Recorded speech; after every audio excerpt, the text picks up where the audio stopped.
hari ini dihadirkan di digital marketing. Dan saya sangat apresiasi sekali apa yang dilakukan oleh BUMDes Langgonsari. Kebayang nggak kalau semua desa ini semua digital marketing? Wis, keren ini.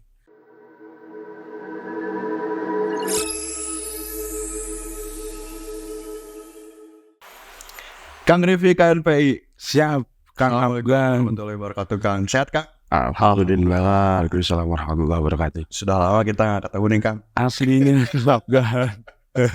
Terakhir ketemu waktu acara di salah satu gedung di kabupaten ya, Kang. Ya. Ketemu sama para konten kreator dan sebagainya. Alhamdulillah sekarang udah hadir di depan kita semua, teman-teman. Oke. Ketua KNPI Kabupaten Bandung. Namanya Kang Rifki. Beliau menyempatkan hadir ke sini. Alhamdulillah untuk bersilaturahmi bersama kami di sini. Siap. Dan kita akan ajak podcast ya. Siap. Sedikit membicarakan tentang KNPI, Kang. Ayo. Pertanyaan pertama sebetulnya, Kang. Jujur terus terang ya, Kang. Saya tahu KNPI itu justru baru tahun ini ketika saya ketemu Akang di salah satu gedung di Kabupaten Bandung. Oke. Bisa ngejelasin sedikit nggak sih, Kang? Apa sih KNPI itu gitu, Kang? Buat teman-teman yang belum tahu mungkin. Oke. Kang Afgan. Sudah lama ketemu dan sekalinya ketemu nggak lama berarti kan gitu ya. Melalui podcast ini alhamdulillah. Sebelumnya saya berterima kasih sudah diajak dan diundang ke sini buat ngobrol-ngobrol, kita sharing. Senang sekali dan merupakan kehormatan bagi saya diundang sama teman-teman BUMDes Padaringan, Langgonsari, salah satu desa di Kecamatan Pamengpeuk di Kabupaten Bandung.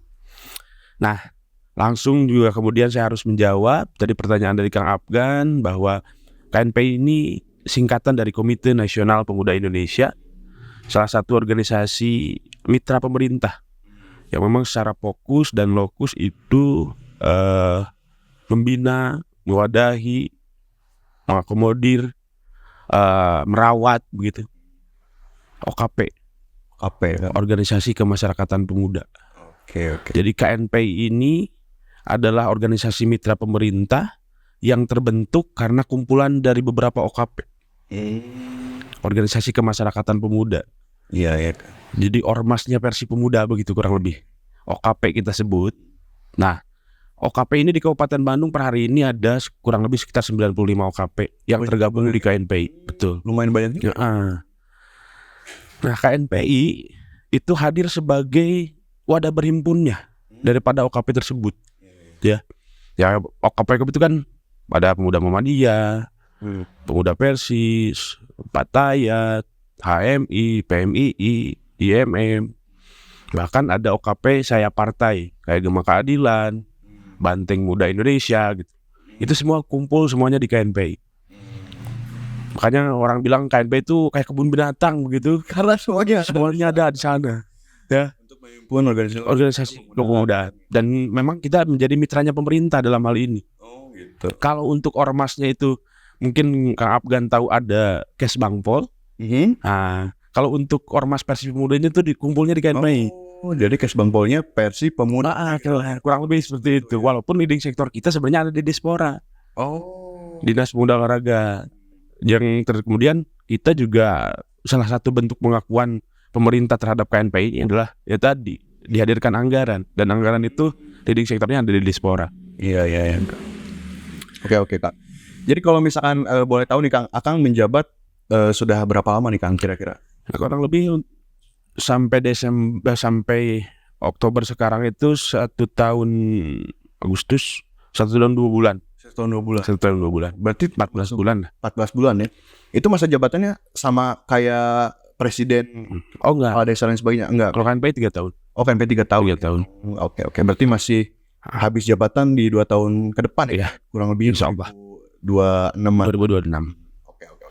Dan KNPI itu hanya sampai ke tingkat kecamatan. Karena kita komite tadi kita kepengurusannya sampai ke kecamatan. Jadi gak ada KNPI tingkat desa. Oke. Boleh tahu nggak kasih, Kang, tingkatan-tingkatan yang ada di KNPI itu berarti kan kalau nggak salah gitu ya, ada pusat, wilayah atau daerah gitu ya kita sebut juga. Daerah tingkat 2 dalam hal ini kota kabupaten, kecamatan. Udah.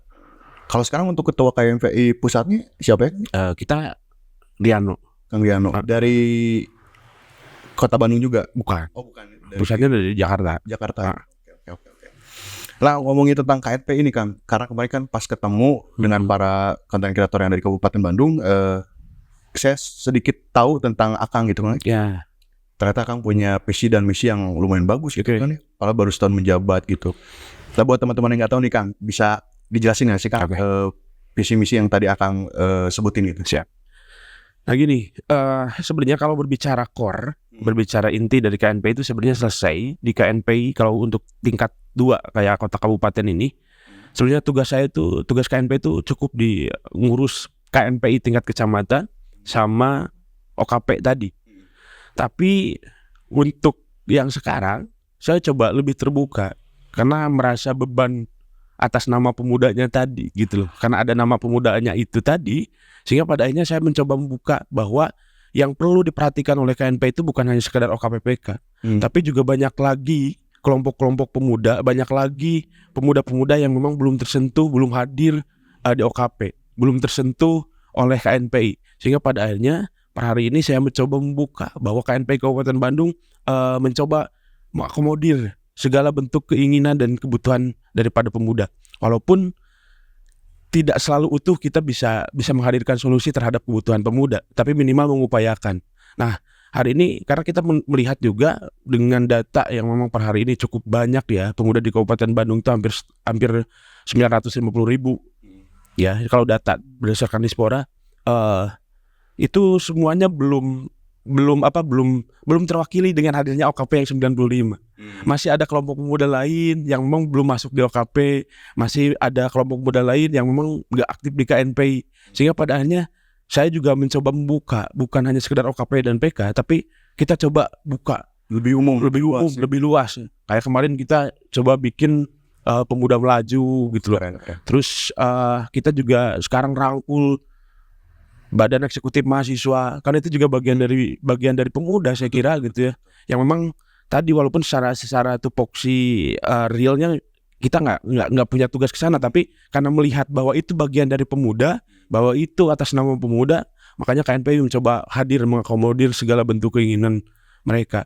Kayak teman-teman kita sempat kolaborasi dengan teman-teman OI gitu loh. Kan ini bagian jarang-jarang yang memang bagian dari kelompok yang memang saya kira belum kesentuh lah ya. Nah salah satunya saya juga suka terobos gitu. Terobos dalam arti kayak hari ini, wah cocok nih banget saya ngobrol di Bumdes Langonsari. Padahal irisannya kan lebih pasnya Karang Taruna sebenarnya. Sebetulnya ya. Tapi kan ini karena ngobrolin pemuda, terus kemudian yang ngundang masih muda juga kan. Ya iyalah gas gitu. Teman dari teman gitu kan. Ya. Temannya teman saya gitu kan. Jadi ya nggak apa-apa lah ya, kita coba sih gitu Kang.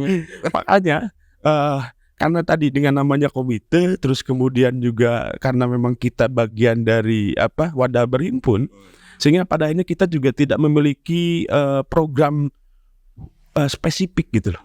Program unggulan yang benar-benar itu jadi poin kita enggak. Tapi kita lebih saya menilai bahwa kehebatan KNPI itu adalah tadi kekerenan KNPI itu adalah tadi bisa mengakomodir, bisa memfasilitasi, bisa mewadahi apa yang menjadi keinginan pemuda.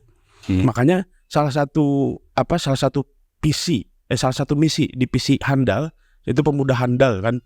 Punya visi itu pemuda handal. Salah satunya adalah tadi kita harus mewadahi segala bentuk keinginan dan kebutuhan pemuda. Mantap sekali.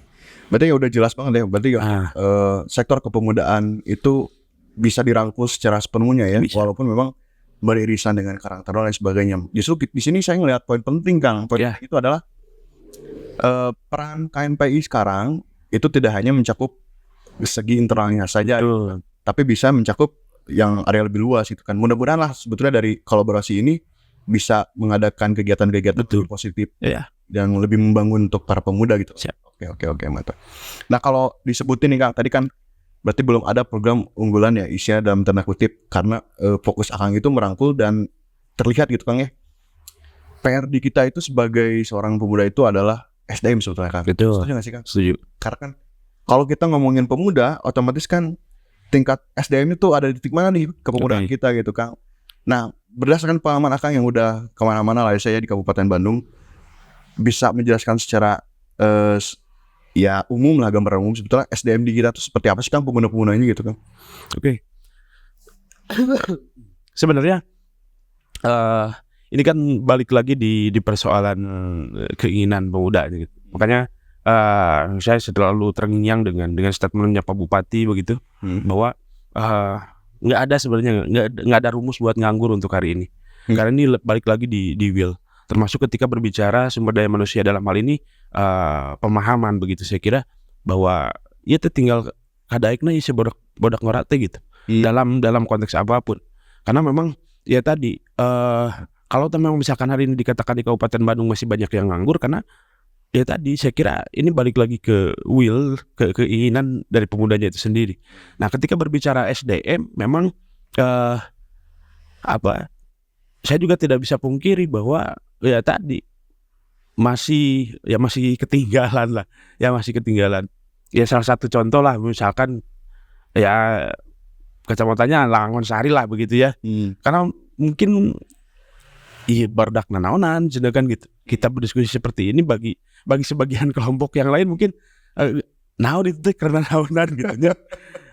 Karena naonan gitu tuh.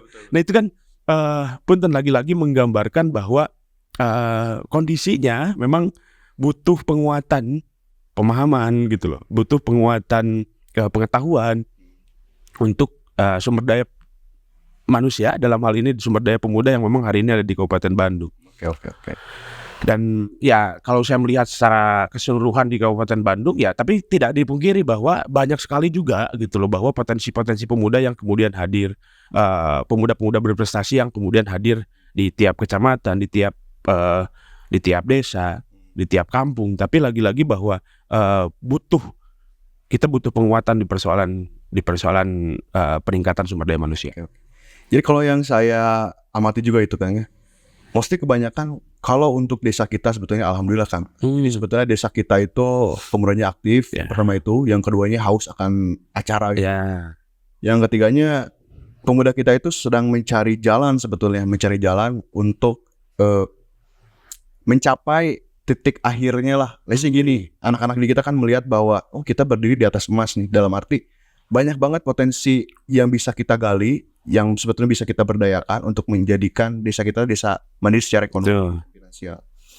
Makanya saya dan tim di sini di BUMDes ini berkolaborasi dengan Karang Taruna RW Desa Lawang-Sari, itu ada maksud dan tujuannya kan. Jadi maksud dan tujuannya itu adalah bagaimana cara kita mengangkat perekonomian level makro di desa Lawang-Sari dengan cara digital marketingnya. Makanya Kang ketika tadi room tour ya Kang ya, ngelihat di sini ada ruangan podcast, di sebelah kanannya ada ruangan TikTok shopping, di sebelah kanannya lagi ada ruangan content creator. Itu sengaja kita buat sebetulnya untuk menjadikan wadah di mana para pemuda bisa datang aktif dan menuangkan segala idenya gitu Kang ya, bersharing, bisa turamin.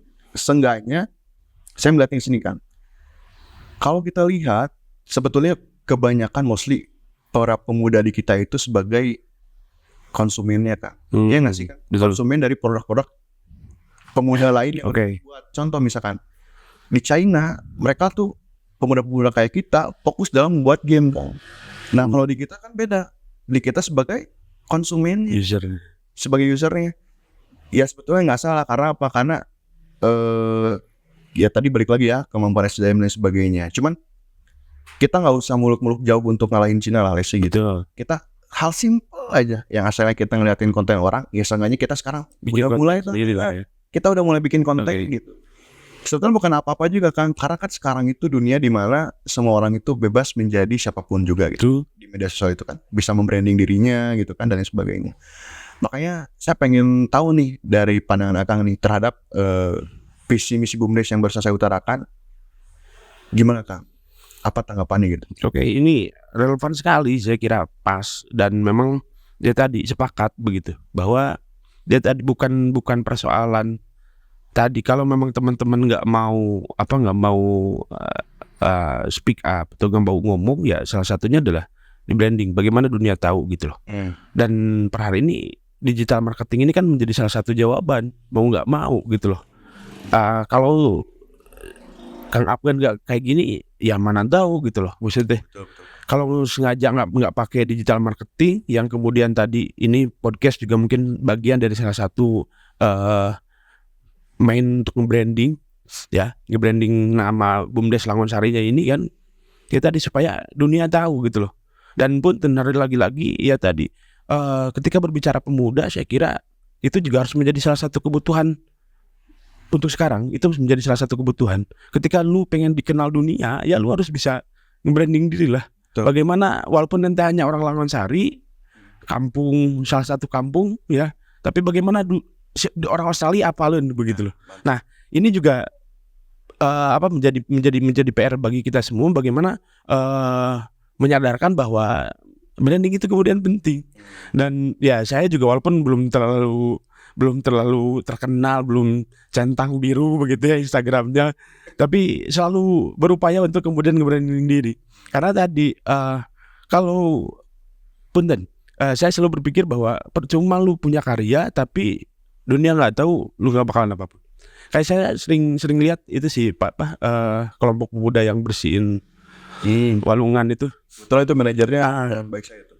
Pandawara kan? Pandawara Group. Nah, karena brandingnya yang bagus, kemudian pada akhirnya dunia tahu. Sebenarnya tidak menutup kemungkinan sebenarnya pemuda Langonsari itu kalau urusan walungan teh biasanya juga ngeus 50 kali, tapi can digerahan-gerahan, can terkenal karena tadi nggak ada branding. Bukan ria ya, tapi pada prinsipnya bahwa segala bentuk kebaikan, segala bentuk kebaikan, segala bentuk agenda-agenda yang memang sifatnya positif ini harus terpublish. Dan pada zaman ini emang mudah ke sana kan. Iya. Dan saya juga nggak pungkiri nih, kalau kayak pemerintah juga sudah sangat begitu terbuka.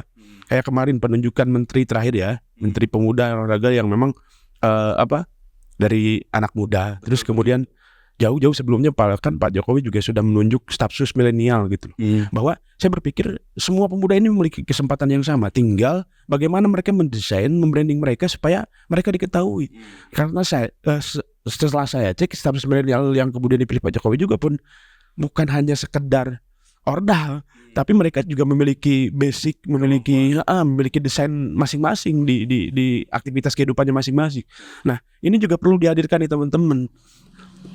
Karena hari ini ya tadi kalau Kang Afgan tadi sebelumnya sempat ngobrol bahwa ternyata loba potensi teh, cuman gak pada tahu. Nah, bagaimana cara supaya dunia tadi lamun nek mapai imah hiji-hiji mah, abi kan itu capek juga gitu. Makanya penting untuk kemudian hari ini dihadirkan di dalam marketing. Dan saya sangat apresiasi sekali apa yang dilakukan oleh BUMDes Langonsari. Kebayang nggak kalau semua desa ini semua digital marketing, wis keren ini. Makanya itu Kang, ini salah satu jawaban real dari tantangan tersebut. Karena gini Kang, kita kan tahu lah generasi Indonesia emas itu kan 2045. Dan itu roda perputaran ekonominya harus dari desa sebetulnya. Kita nggak bisa ngandarin ekonomi secara makro kan. Makanya kita ngandarin ekonomi secara mikro. Dari sinilah terbentuklah digital marketing di tempat kita. Walaupun itu banyak banget yang mencoba untuk tidak menjalankan aktivitas digital marketing. Karena apa? Karena mereka kan berpikirnya untuk BUMDes ya, apalagi BUMDes. Ya. BUMDes itu kan identik dengan jual beli lah. Ya. Jadi kayak pengadaan barang, pengadaan minyak, internet, RW dan sebagainya. Nah kalau sekarang itu alhamdulillah di Desa Langonsari kebetulan Pak Kadesnya berjiwa besar juga ya. Dia punya wawasan luas juga. Makanya ketika kita mengajukan satu proposal digital marketing itu alhamdulillah timnya dari Pak Kades itu support ya. Dan support banget gitu. Nah tadi balik lagi kan masalah. Berarti kan SDM itu penguatan karakter itu adalah salah satu tantangan yang ada di kepemudaan kita ya.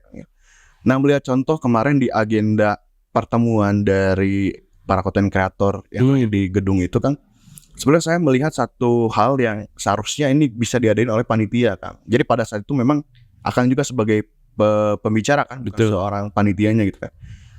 Nah alangkah lebih baiknya ketika acara kemarin itu tidak full hanya sebatas narasumber yang berbicara. Jadi bahkan saya nunggu momen di mana ada forum group discussion gitu. Ada di mana momentum para pemuda itu bisa menyuarakan apa visinya, apa keinginan dan sebagainya. Walaupun dalam tanda kutip tidak melulu minta uang gitu. Sebetulnya kita tuh pemuda itu sebetulnya Kang ya, uang mah bisa dicari kan sebetulnya Kang, logikanya gitu kan ya. Cuman kita melihat dari mana nih hal yang bisa dibantu oleh pemerintah. Misalkan ini Kang ya. Kan program pemerintah tuh banyak tuh kayak internet gratis untuk satu desa dan sebagainya. Coba deh misalkan kalau internet gratis itu diberikan secara cuma-cuma ya nggak ada dampak impact dan sebagainya. Tapi kalau misalkan program pemerintah itu misalkan ya memberikan internet untuk desa, tapi harus ada impactnya dong. Dengan syarat misalkan dari pemerintah memberikan minimal ada 10 tempat live shopping. Kalau nggak ada 1 atau 2 content creator yang terlibat. Jadi seenggaknya feedback itu bisa dari dua sisi gitu. Jadi seolah tidak hanya pemerintah yang mengeluarkan dana anggaran itu, tapi ada impact yang bisa kita bantu juga untuk program pemerintah ini. Nah, itu salah satu talent. Nah, untuk ke depan ini Kang, boleh nanya tentang kita kan mengadakan satu event lah Kang ya, event kepemudaan nih. Yang mudah-mudahan KNPI pun saya yakin lah pasti support dan mendukung gitu kegiatan acara ini.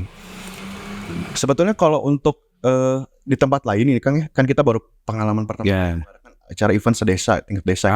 Kalau di tempat lain, pengalaman apa sih Kang yang pernah akan support sebagai ketua KNPI dan KNPI terhadap desa atau tempat lain yang mengadakan suatu event Kang? Boleh dijelasin nggak Kang supaya kita tahu gitu fungsinya?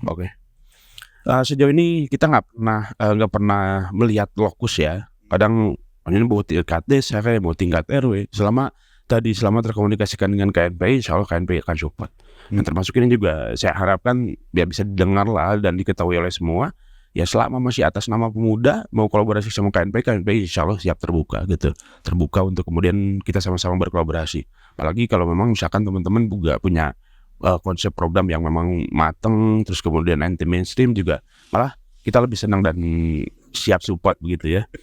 Nah, banyak pengalaman menarik dari kemudian kita berkolaborasi dengan beberapa agenda, dan salah satunya tadi pemuda melaju itu di Cicacing, di salah satu kampung yang ada di Pasir Jambu, Desa Sugimukti itu, pelosok banget itu, dan memang itu nggak nyangka bahwa itu masih bagian dari Kabupaten Bandung. Karena memang itu urusannya dengan perusahaan lah, untuk wilayah tersebut. Nah, banyak hal yang unik, banyak hal yang menarik ketika misalkan berbicara kolaborasi programnya. Dan tentunya ya tadi kalau berbicara pengalaman ya cukup banyak lah ya. Memang yang paling berkesan salah satunya adalah Cicacing lah saya kira, dengan perjalanan treknya pemuda melaju. Terus kita juga sebenarnya banyak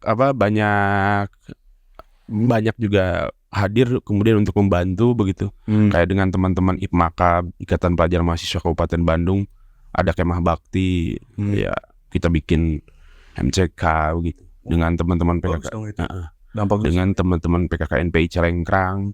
Kan kita baru beres bikin jembatan gitu loh. Alhamdulillah. Walaupun ya tadi agenda-agenda sederhana tapi cukup berkesan. Dan kesan yang paling penting bagi kami itu adalah tadi nilai kebermanfaatan kehadiran kami dalam berkegiatan itu yang memang menjadi penting lah. Gitu Kang Abdul. Nah sebetulnya kalau kita lihat lah ya, ketika akan baca satu proposal yang kita ajukan juga kan untuk KNPI Kang ya.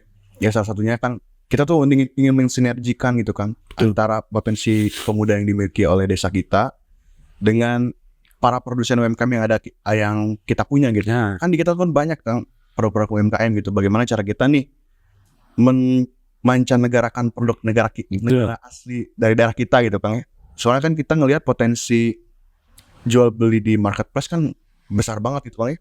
Masa sih nggak ada sedikit pun berapa persennya ke desa kita gitu. Makanya saya sangat menyayangkan gitu. Makanya program ini tuh salah satunya bagaimana caranya mendatangkan rupiah dari digital marketing itu Kang.